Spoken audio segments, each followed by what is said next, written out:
Avril 2026, Michael Jackson revient au cinéma avec le biopic Michael.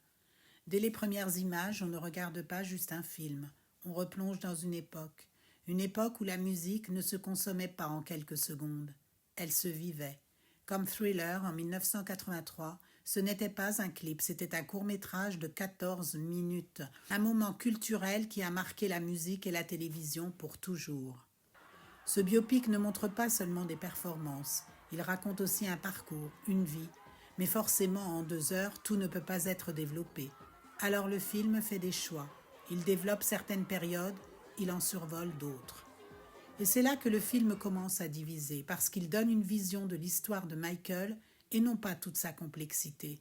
Certaines parties sont vraiment présentes, d'autres restent en retrait. Et pourtant, malgré ces débats, le film est un énorme succès.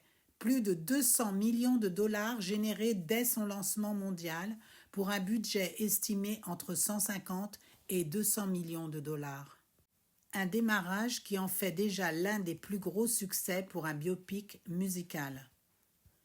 En sortant du film, on comprend mieux son parcours et peut-être qu'on en saura plus s'il y a un jour un Michael 2. Mais au fond, certaines histoires ne s'arrêtent jamais vraiment. Elles continuent autrement, à travers le temps, à travers les générations. Comme Elvis Presley encore considéré aujourd'hui comme le king du rock'n'roll des décennies après son époque. Le roi de la pop, lui, n'a jamais vraiment quitté la scène, et pour des générations encore.